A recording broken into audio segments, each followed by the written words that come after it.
Bueno, señores, y tal como habíamos anunciado, hoy tenemos el privilegio de contar con la participación del doctor Fernando Contreras.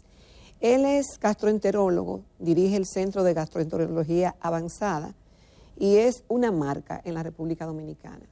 Hay muchos gastroenterólogos buenos en el país, pero Fernando Contreras es un referente y me da mucho orgullo tenerlo en el programa otra vez. Bienvenido al programa.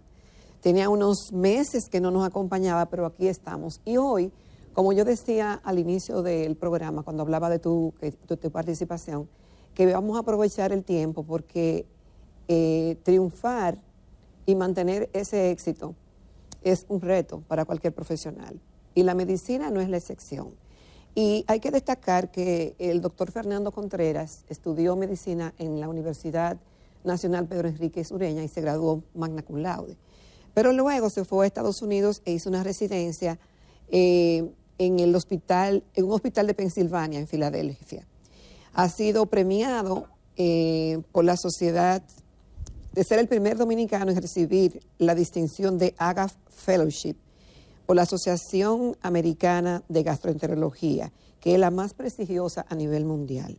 También el primer dominicano en presidir la Asociación Latinoamericana para el Estudio del Hígado.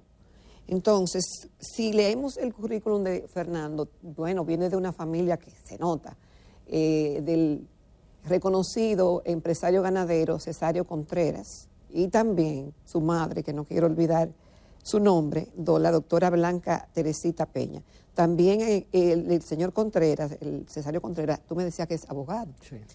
No sabemos si lo ejerció, pero de tal palo, tal astilla. Aquí tenemos un gran profesional. Son 7 en la familia, 7 destacados hermanos, profesionales todos. Y me quedo corta al enumerar los logros que ha tenido este gran profesional, que tiene 4 hijas en este caso, y está felizmente casado con Janet Morales, Esteba, y son profesionales también tus hijas. Y 2 nietas. Y 2 nietas. Sí. Entonces, Fernando es pasado activo y pasado presidente de la gestión de la Sociedad Dominicana de Gastroenterología. También ha recibido muchos reconocimientos nacionales e internacionales. Pasado presidente de la Asociación Latinoamericana para el Estudio del Hígado, ALEP, siendo el primer dominicano en ocupar dicha posición. Y así un currículum impresionante y una carrera sin arrugas, como yo digo. Fernando, ¿cómo ha sido todo eso posible? ¿Cómo te da el tiempo? ¿Y cómo tú te has convertido en una marca? Bueno, en primer lugar, déjame darte las gracias. Y yo creo que el 29 de diciembre siempre es un día como para uno reflexionar. Y yo creo que yo estar aquí es un ejemplo de que uno nunca debe perder la esperanza. Porque, oye, me tocó casi un año volver, pero antes de que se acabara el año, aquí estoy. Ay, sí, con mucho gusto. Quiero también aprovechar y mandarle mis mejores saludos y felicidades por toda su labor a Ramón, que está cogiéndose un merecido descanso, un merecido break, su frito y poniéndose a ti a trabajar un poquito más. Así. O sea que para mí es un placer estar aquí. ¿Qué te digo? Yo creo que la clave, no sé si usar la palabra éxito, pero Pepín Corripio me dijo a mí una frase que yo creo que resume el éxito, y es que me dijo: en el único sitio donde el éxito está antes que el trabajo es en el diccionario. O sea, yo creo que uno puede tener deseo, uno puede tener talento, uno puede tener los medios, pero si uno no trabaja arduamente, yo creo que no se consigue llegar a lo que los demás puedan considerarse como éxito, y eso es una palabra que implica muchas cosas. Eso es la disciplina, entonces, Fernando. Bueno, yo creo que se necesita tener disciplina, pero de nuevo, lo que nada se puede lograr es sin esfuerzo. El esfuerzo del día a día, porque como tú dijiste ahorita, nada te lo regalan, nada de lo que uno logra en la vida ocurre por obra y gracia del Espíritu Santo. Yo creo que el Espíritu Santo te puede dar lo que son los talentos, y eso es algo que uno debe agradecer, porque uno a veces lo tiene o no lo tiene, pero eso no es suficiente. Si uno se quisiera escudar o aprovecharse nada más de los talentos y no hace un esfuerzo, uno no llega a nada. 2 cosas que quiero compartir con los televidentes. Primero, que antes de comenzar el programa hablábamos de que tú me decías que la práctica médica en la República Dominicana no está establecida, que cuando un profesional viene, como en el caso tuyo, viene el gastroenterólogo, es desde cero pacientes y hay que hacer ese portafolio de pacientes. ¿Cómo lo hiciste? Tú viniste a la Clínica Abreu y yo recuerdo que te diste a conocer, te volviste famoso cuando un muchachito, habiendo tantos profesionales que quizás con más experiencia que tú, con más años en el mercado, eso, tuviste la oportunidad de atender al doctor Joaquín Balaguer, expresidente de la República y un ícono en la política, y ya un señor mayor que se atendió aquí, muy mayor, y depositaron la confianza en ti. Y yo recuerdo que diste rueda de prensa y como que ahí debutaste en la sociedad. ¿Cómo se dio eso, Pero Fernando? esa historia es muy interesante. ¿Cómo fue? Yo estaba, como siempre, llegué a mi oficina tempranito y recibí una llamada de Oreste Guerrero, que necesitaba que yo fuera a ver un paciente. Ni siquiera me dijo el nombre. ¿No te dijo quién era? No, no me dijo quién era. El asunto que me dio la dirección cuando llegué era el doctor Balaguer. ¿Era en su casa o era era en su casa? Okay. Él estaba en su casa. Ahí estaba Bello Andino en pijama, estaba el general Pérez Bello también en pijama. Me imagino que dormían en la casa todo el tiempo. Lo primero que me impresionó fue la frugalidad del sitio donde vivía el doctor Balaguer. O sea, era literalmente una oficinita con muchos libros y una habitación con una cama, un librerito, 2 mesitas de noche y más nada. Cuando llego, me informan que el doctor Balaguer había estado evacuando negro, lo cual implicaba que tenía un sangrado. Él estaba despierto, consciente, pero postrado en la cama. Obviamente, al ver eso, inmediatamente yo recomendé que había que ingresarlo en una clínica. ¿Lo llevan a la Clínica Abreu? No, espérate, el cuento es un poquito más largo, Okay. Es un poquito interesante. Claro, como tú dijiste, Balaguer era la figura más importante del país, independientemente de que ya no era presidente. Bueno, para serte sincero, mi generación, cuando se hablaba presidente, nosotros entendíamos que era Joaquín Balaguer. O cuando se decía el doctor, ya todo el mundo sabía. Exacto, Joaquín Balaguer. O sea, Joaquín Balaguer era la presidencia. Bueno, claro, era algo muy grande el tener que ingresar a Balaguer, pues sobre todo porque a pesar de su edad él todavía tenía incidencia política. Y yo trabajaba y tenía mi unidad de endoscopía en la Clínica Abreu y era el único sitio en ese momento que yo me sentía en confianza de poder atender un sangrado gastrointestinal en cualquier paciente, mucho más Joaquín Balaguer. Y entonces, cuando recomendé que fuera en la Clínica Abreu, me dijeron que no, que tenía que ser otro sitio. Y digo, bueno, si es en otro sitio, yo no puedo ser, porque yo no me voy a embarcar a hacer una endoscopía terapéutica a este señor en un sitio donde yo no estuviera familiarizado, donde yo no pudiera estar seguro de que iba a tener todo lo que necesitaba. Bueno, había habido conflictos personales años atrás, muchísimos años atrás, entre el doctor Brosi y el doctor Balaguer, y entiendo que quizás esa fue la razón por la que me dijeron que no podía ser en la Clínica Abreu. Al yo negarme rotundamente a que fuera en otro sitio, me dijeron, ok, le avisamos. Claro, ya ahí la dinámica de las decisiones no solamente era el doctor Guerrero, que era quien me había llamado, sino que ya ahí estaba Nearia y otros médicos más. Me voy para mi oficina, de todas maneras alerto a la unidad de endoscopía del Abreu y a la Clínica Abreu de lo que estaba pasando en la necesidad de que me volvieran a llamar. Es más, yo creo que yo lo había alertado desde antes. Bueno, pero el asunto es que pasan casi 2 horas. A las 2 horas me llaman de nuevo, que por favor vuelva. Y yo creo que en ese momento es porque ya han llegado a la conclusión, han decidido de que eso era lo más prudente. Bueno, pero para mi sorpresa, y esto es uno de los momentos que yo jamás olvidaré en mi vida, yo llego, vuelvo a subir al segundo piso, encima del parqueo, que Balaguer no vivía en la casa que la gente creía que vivía, sino en una habitacioncita. Impresionante el señor. Cuando entro a la habitación, me encuentro un grupo de médicos, que prefiero hasta reservarme los nombres, el doctor Balaguer en su cama y una unidad de endoscopía portátil. Oh, my goodness. Yo me paré de golpe y nada más hice así, miré la unidad de endoscopía, miré al doctor Balaguer y miré al grupo de médicos y dije, bueno, si ustedes entienden que esto es lo que este señor se merece, perfecto, pero conmigo no cuenten, bajo ninguna circunstancia yo voy a hacer una endoscopía a un señor de 97 años sangrando con un fibra óptico en una habitación. En una habitación. Digo, esto no tiene ningún sentido.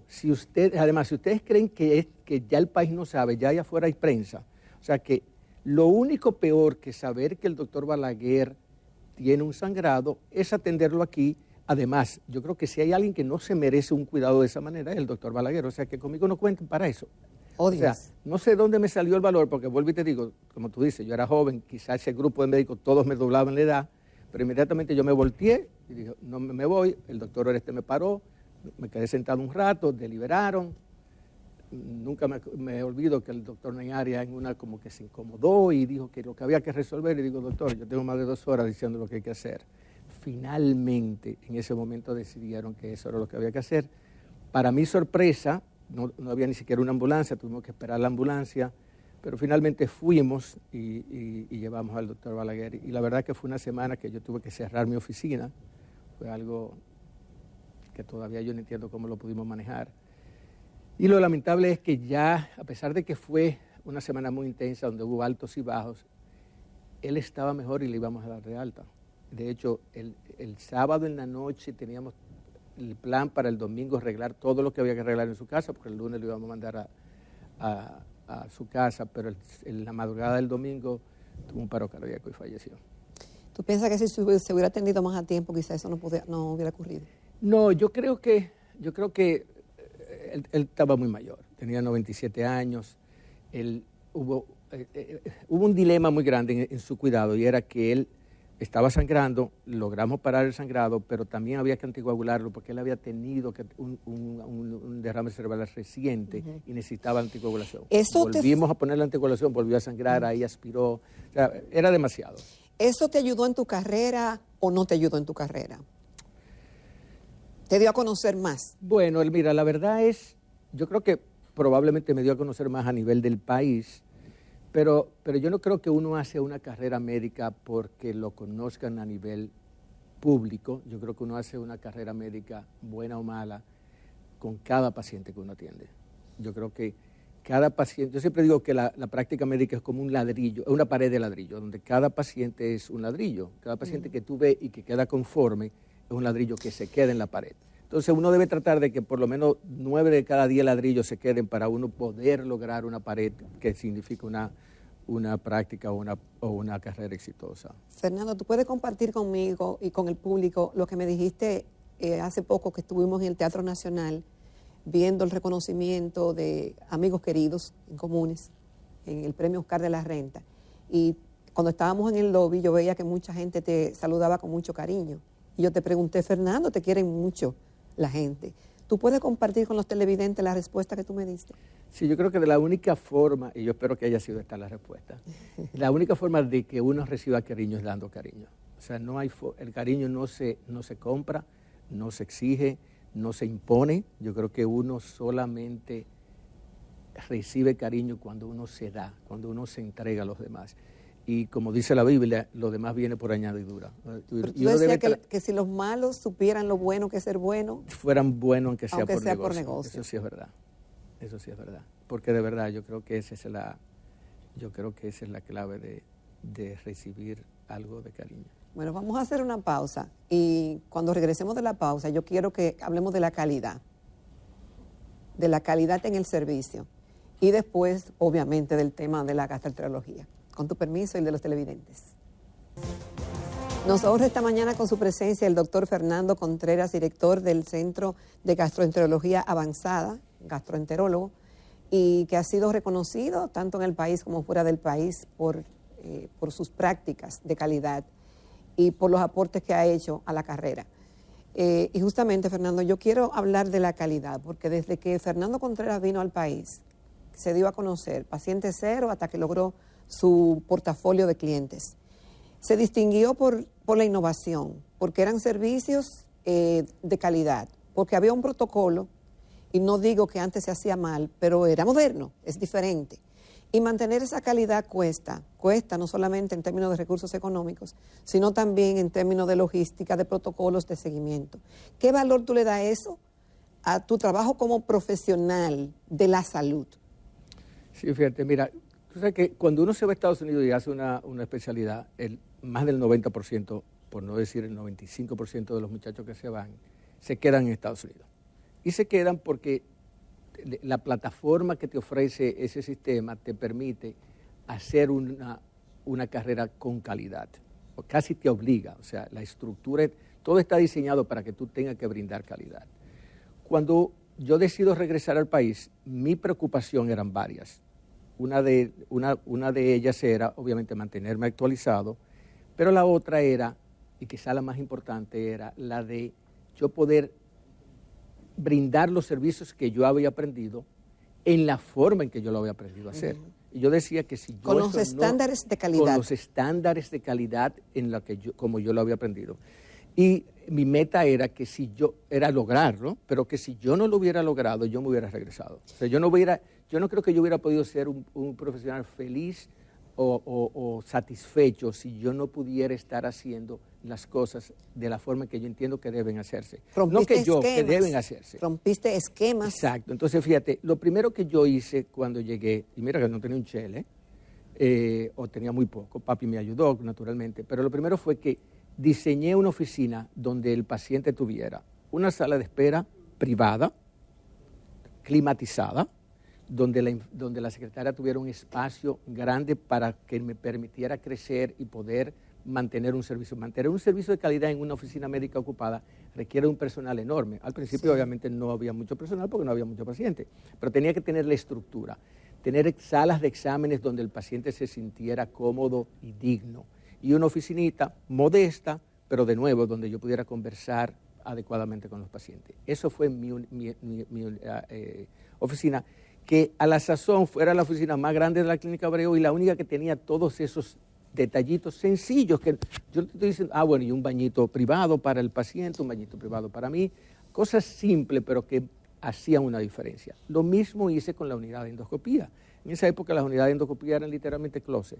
Yo vine con el mismo diseño de la unidad donde yo estudié en el Hospital de Graduados de Filadelfia, obviamente mucho más pequeña, pero de nuevo una salita de examen privada, climatizada, donde el paciente y el familiar vinieran y se sintieran cómodos. Un paciente que se va a hacer una endoscopía, primero ha pasado una mala noche, está asustado, está deshidratado. Camillas donde de nuevo pudiéramos mantener la dignidad del paciente y una unidad de endoscopía donde el paciente entrara en su camilla y saliera en su camilla y no saliera sedado y caminando que se estuviera cayendo. Entonces, esos fueron dos paradigmas que yo rompí en ese momento, en donde me permitieron desde el principio mantener o comenzar a trabajar con calidad. El otro elemento importante era mantener la calidad del equipamiento, o sea, de yo poder hacer la endoscopía con los mejores equipos posibles. Tuve la suerte de que, de nuevo, la suerte y la decisión, porque es tomar una decisión. Yo comencé, por ejemplo, con un Olympus 100 en ese momento, y cada vez que salía un equipo, no importaba lo que costaba, yo cambiaba el equipo de forma tal de que cuando yo le decía a alguien que yo iba a hacerle una endoscopía, lo iba a hacer con el mejor equipo posible. Eso llegó al punto de que eventualmente nos convertimos en un centro de entrenamiento para una compañía que es quizá la que más innovación hace en endoscopía, y hoy día tenemos ya 10 años siendo un centro de entrenamiento para el Caribe, en donde de nuevo ese curso de entrenamiento o ese nuevo paso en los demás sitios solamente se enfatizaban en el equipo. Y cuando ellos me plantearon,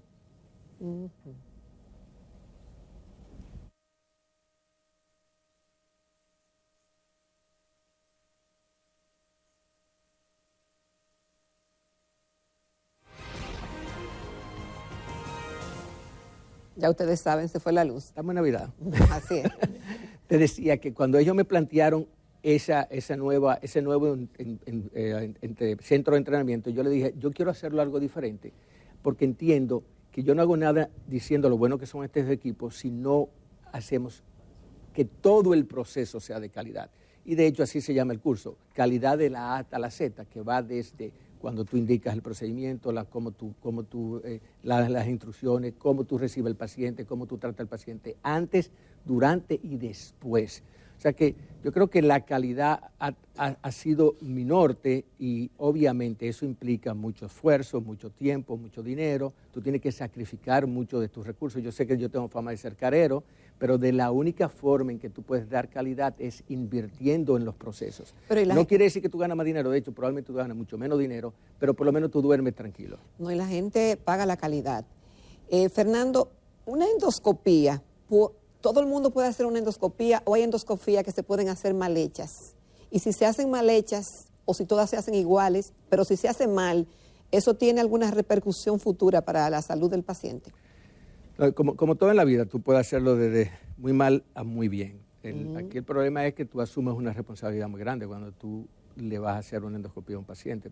Y la responsabilidad implica varias cosas. Primero, tú vas a hacer algo que es invasivo, potencialmente peligroso, pero además tú vas a tratar de hacer un diagnóstico o hacer algo terapéutico. Cuando tú haces un diagnóstico, ya sea decirle a alguien que no tiene nada o que tiene algo, tú estás asumiendo una responsabilidad. Sí, porque está poniendo tu nombre ahí. No solamente el nombre, la vida del paciente y el futuro del paciente. Entonces, por eso es que yo soy un abanderado de decirle a los muchachos jóvenes de que tienen que entrenarse adecuadamente, por 3 razones. La primera, porque el paciente te está poniendo su vida o la vida de un familiar en sus manos. Así es. Segundo, porque si tú no te entrenas bien, no lo vas a hacer bien.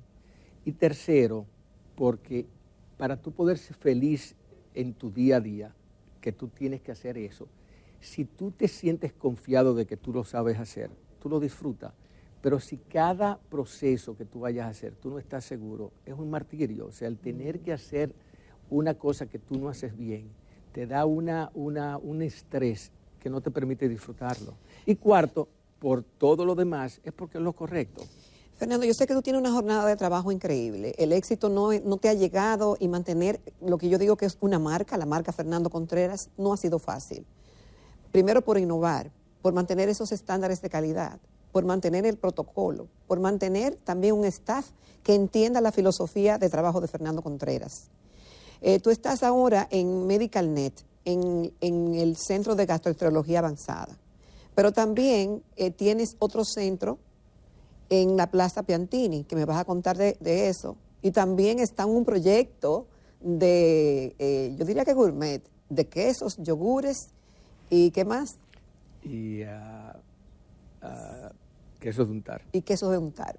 De cabra. De queso de cabra. Vamos a comenzar primero por el centro nuevo que tiene, o no sé si es nuevo, ya tiene un tiempo funcionando, que está en la Plaza Piantini. ¿De qué tú tratas ahí? Sí, fíjate, tú sabes que la mayor epidemia hoy día en el mundo es el sobrepeso y todo lo que eso implica. Ay, sí. Qué suerte tenemos nosotros, ¿verdad? Sí, Joana, que somos flacos. Yo soy un dichoso.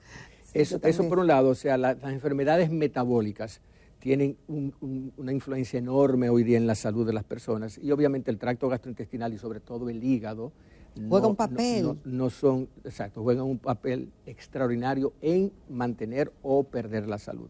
Entonces, pero el problema es tan complejo que no puede ser manejado simplemente con que pongas un balón, hagas una cirugía o haga esta dieta, sino que tiene que haber un equipo que tenga nutricionistas, que tenga psicólogos, que tengan psiquiatras, que tengan hepatólogos, que tengan endoscopistas, que puedan hacer procedimientos que te ayuden a rebajar. Entonces, por eso diseñamos ese centro. Pero está bajo tu dirección. Está bajo tu firma ahí, Fernando Contreras. ¿Y cómo se llama el centro? No, es simplemente la unidad metabólica y funcional del Centro de Gastroenterología Avanzada. Ok, lo que pasa es que está en otra locación. Exacto, está en la oficina anterior que yo tenía en la Torre Piantini. Y quisimos hacerlo así para darle un poquito más de carácter. O sea, el que va ahí va con esa intención. Y la otra parte es la parte funcional. O sea, que una gran parte de los pacientes que sufren trastornos gastrointestinales son funcionales. Funcionales quiere decir que no hay nada anatómico, pero que le quita mucha calidad de vida al paciente. Y de nuevo, eso es un paciente que necesita un cuidado y un tiempo especial. Y de ahí cómo para eso tenemos profesionales dedicados a eso. Exacto. Y de ahí cómo nos vamos a los quesos de cabra, yogur y demás. Bueno, tú sabes que la familia Contreras es sinónimo de ganadería. O sea, mi padre... desde mis abuelos, mi abuela ordeñaba vacas, y mi papá se levantaba a ayudar a mi abuela a ordeñar vacas, y a pesar de que fue el primer abogado de Monteplata, el primero que vino a la normal, el primero que se hizo profesional, el primero que salió del país en barco a España a hacer una especialidad en tierra y trabajó como abogado por muchos años. Desde que regresó de España, obviamente tenía una finquita, o sea y nosotros íbamos a la finca todos los fines de semana, tenía que estar cayéndose el mundo para no ir a Monteplata. ¿Eso era sí o sí? Eso era sí o sí, o sea, eso era, primero nos íbamos los sábados y regresábamos los lunes, nos dejaban en el colegio los lunes en la mañana, y luego nos íbamos los viernes y regresábamos los domingos. Yo no supe lo que era un cine nunca, porque nunca llegábamos a tiempo para ir a un cine un domingo. Pero la verdad que fue una niñez espectacular, porque montábamos caballos, estábamos en el río, hacíamos cocinado, compartíamos como familia, no teníamos televisión. Es más, por los primeros años no había ni siquiera luz eléctrica en la casa, eran lamparitas de gas. Y entonces eso, en la tierra, el llamado de la tierra. El llamado de la tierra. Mis hermanos, Pablo y Piqui, se han mantenido con finca. Entonces un día Piqui se le ocurre decir que quiere hacer este proyecto y me invitó a mí y a mi hermano que vive en Estados Unidos y y nos embarcamos en este proyecto de hacer quesos de calidad de cabra. Y entonces estamos produciendo quesos de leche real, no de leche en polvo, de cabra y yogur de leche de vaca, pero reales. ¿Y cómo se llama la marca, Fernando? Piqui. O sea, mis hijas querían que la marca se llamara Los Tres Calvitos, porque los tres tenemos una cabellera muy frondosa. Pero yo creo que al final vamos a producir algo con esos nombres. Pero Piqui es muy conocido, que tiene una empresa de plantas, y entonces le pusimos jardinería. Piqui Creamery, que los exhorto a que lo prueben, porque la verdad que son de muy buena si tú estás calidad. Involucrado, bueno, y tu familia. Y la verdad que ha sido muy bonito, porque por lo menos me ha hecho volver a la finca con más frecuencia. No es que pueda ir mucho, porque el tiempo no me da, pero me permite compartir más con ese pasado que siempre es muy lindo. Es muy lindo. Fernando, yo no quiero terminar, pero bueno, más sin que hablemos, aunque sean 2 minutos, del estómago y del sistema digestivo. Óyeme, ¿por qué uno se enferma del estómago? ¿El sistema digestivo envejece, Fernando? No, mira, yo creo que la mejor explicación de por qué uno se enferma del estómago o del intestino es porque el contacto del mundo exterior de nuestro cuerpo no es la piel. La piel está completamente inerte. Lo único que permite entrada del mundo exterior al interior de nuestro cuerpo es el intestino. El intestino es el que realmente dice, usted entra, usted no entra. Usted para entrar tiene que modificarse, o no puede ser mucho. Si usted entra demasiado me va a hacer daño. Es el intestino. Entonces, por eso es que está expuesto a demasiado. Es más, el intestino con la frontera con Haití. O sea, la frontera con Haití, por más que uno maneje eso, siempre va a haber conflictos, porque hay demasiados intereses envueltos, hay demasiada gente queriendo entrar, no podemos dejarlo, pero eso... Es algo así. Es exactamente lo mismo. O sea, el intestino tiene una barrera de protectora, pero tiene que tener un ejército para controlar esa barrera protectora, porque si esa barrera protectora es demasiado intensa, entonces le hace daño a los gastroenterólogos le dan dolores de barriga y le dan problemas estomacales. La realidad es que yo tengo la dicha de que, yo siempre lo digo a los pacientes, yo no sé lo que es acidez. Es decir, tú tienes un estómago de primera. De hierro. Yo tengo un amigo que me dice, el mío es de tercera, de quinta categoría. Porque le da el mío es de primera, de verdad que sí. Entonces ya, me están haciendo señas, pero Fernando, aunque a uno no le duela nada, ni sienta nada, hay que hacerse una endoscopía y una colonoscopía. Sí, aunque no le duela nada, ni tenga ninguna sintomatología. Sí. La razón principal o el beneficio principal de una colonoscopía es una colonoscopía preventiva de cáncer de colon. Las recomendaciones formales son hacerla primero a los 50 años. Eso fue cambiado a 45 como una recomendación casi tan intensa como la de los 50 años. O sea que mi recomendación es que todo el mundo a los 45 años debe hacerse la primera colonoscopía.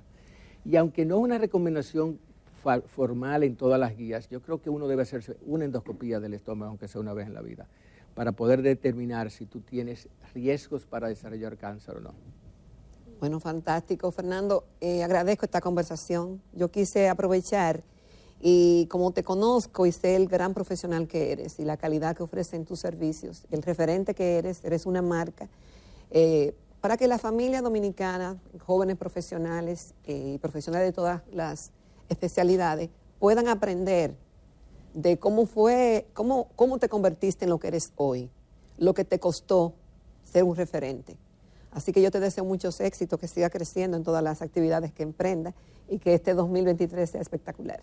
Gracias de corazón. Bueno, señores, vamos a una pausa y retornamos con la recta final de Telematutino 11. Si estás